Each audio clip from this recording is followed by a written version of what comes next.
Goeiedag, ons kyk vandag na Markus 8 en daarso van vers 27 tot vers 38 in ons Bybelstudie. Ek lees vir ons voor uit die 2020 vertaling. Jesus en sy disippels het na die dorpe van Caesarea Philippi vertrek. Op pad het hy vir sy disippels gevra: "Wie sê die mense is ek?" Hulle antwoord hom: "Johannes die Doper, en ander sê Elia, en nog ander sê een van die profete." Hy vra hulle toe: "Maar julle, wie sê julle is ek?" Petrus antwoord hom: "U is die Christus." Jesus het hulle toe opdrag gegee om niemand van hom te vertel nie.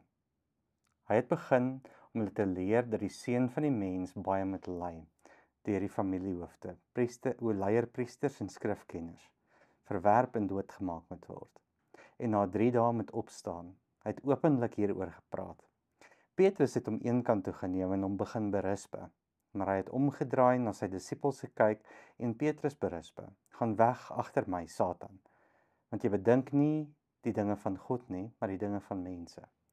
Nadat hy die skare saam met sy disippels nader geroep het, het hy vir hulle gesê: "As iemand agter my wil aankom, moet hy homself verloon, sy kruis opneem en my volg.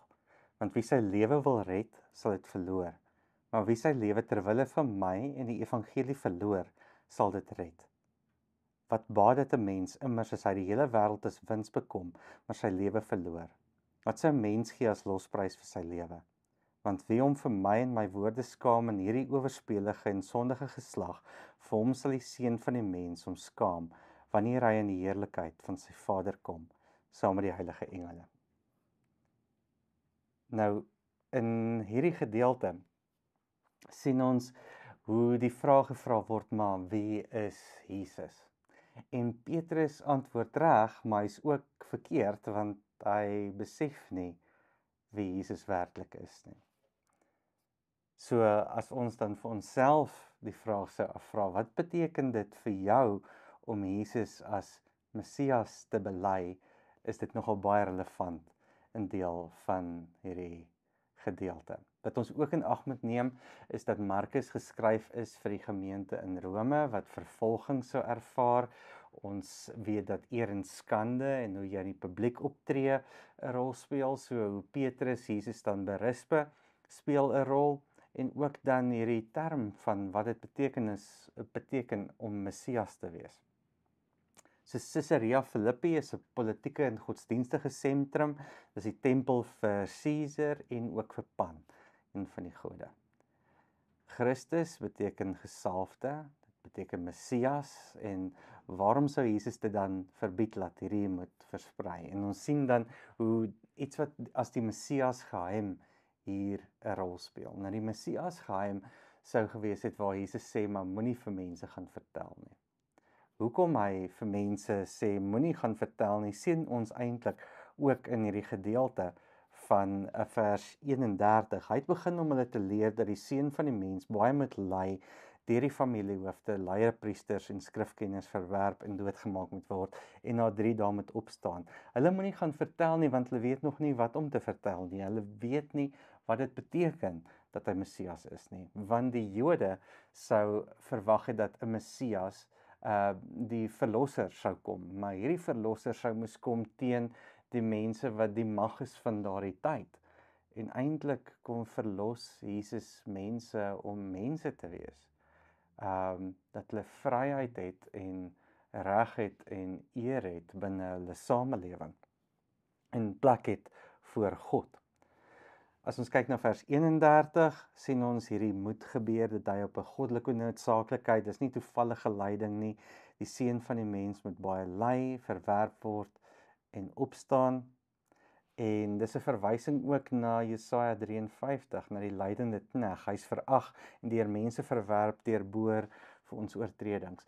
Wat ons ook moet raak sien in hierdie gedeelte is, en jy sal dit sien in die podcast wat vandag uitgekom het, praat Morney nogal daarvan, dat mense nie vorentoe gekyk het en gesê het, maar vorentoe gaan hierdie goed gebeur nie. Hulle sou dit terugwerkend gekyk het. Soos ons kyk na die lydende knegg, sou dit moontlik iets gewees het van wie onder ons is iemand wat hierdie goed besef en ten spyte daarvan optree soos wat God wil hê hy moet optree.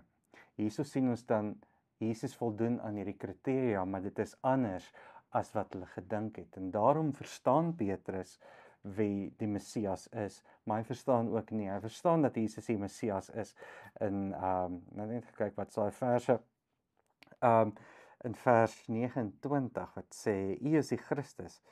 Maar hy verstaan nie wat beteken dit om die gesalfde te wees nie. Hy verstaan nie dat dit lyding, dat dit neerlê van jouself sou beteken nie. En dit is juis wat ons in hierdie gedeelte dan sien. Die vrymoedigheid en deursigtigheid wat ons hierso raak sien van Jesus waarmee hy praat in vers 32. So is nie met gelykenisse of ondersteekte goed nie, dit is met openheid wat hy met hulle praat. En daarin sê hy dan ook vir Petrus, kom staan agter my. Dis dieselfde taal of dieselfde woorde wat gebruik word in Markus 1 wat sê kom volg my. So die Satan wat ons dan ook sien wat na Petrus verwys is nie die duiwel nie. Dit is eintlik 'n titel in daardie tyd. Dis eintlik iemand in die hof van die keiser wat sê maar is hierdie persoon lojaal aan my. En Jesus sê vir hom jy is nie besig om lojaal te wees aan die Christus nie. Jy is nie besig om lojaal te wees aan wat ek moet kom doen nie. Jy verlei my eintlik weg van die kruis af want my taak is om die kruis te kom deurvoer, om te kom lei.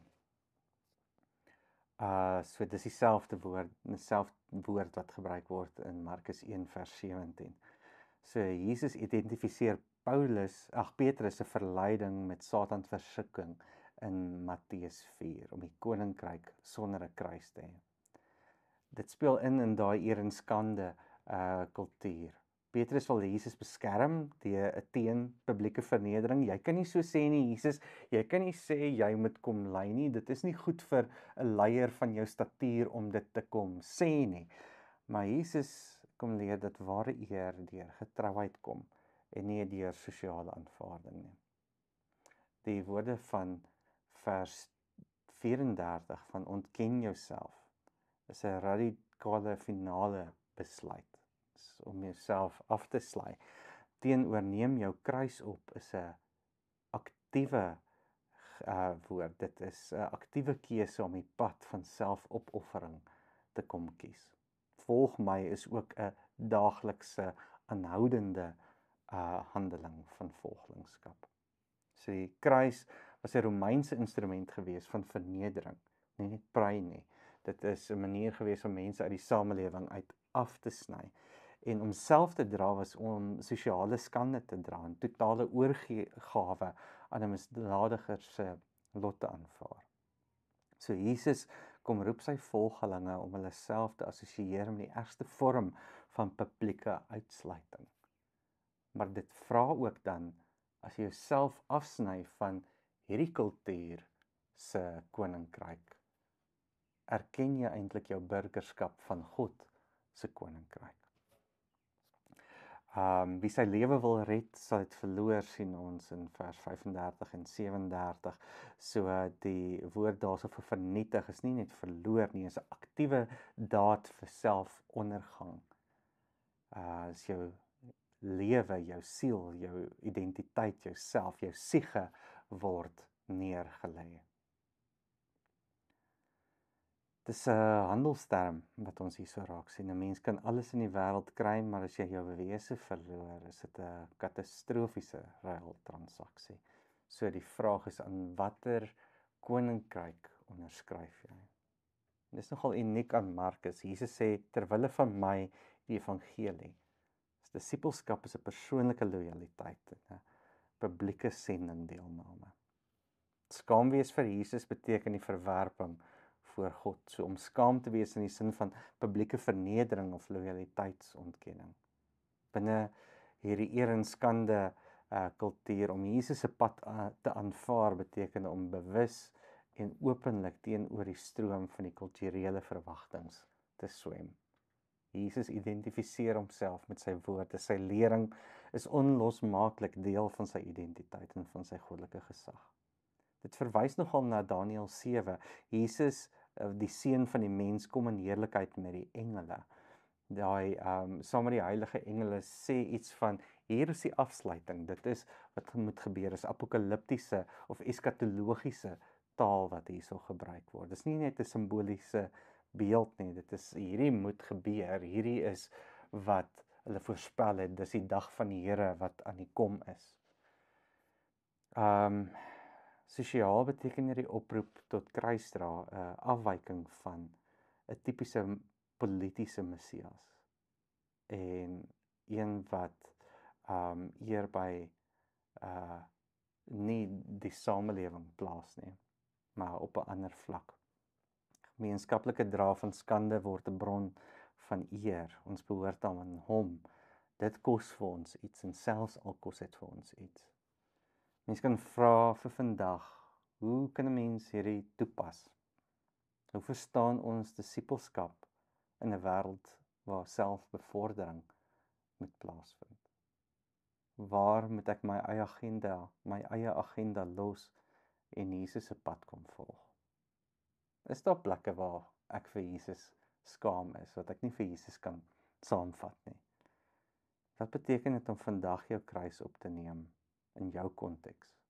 Beteken dit by jou werk, by jou gesin, by jou kerk?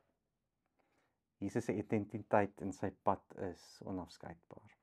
Hy is die Christus, maar hy is 'n gekruisigde Christus. Ek hoop dat jy iets van hierdie spanning in jou lewe sinvol kan aanwend. Sê, soos Petrus, ja, Jesus is die Christus, maar besef ons Messias sonder die kruis is onmoontlik. Mooi week vir verder. Totsiens.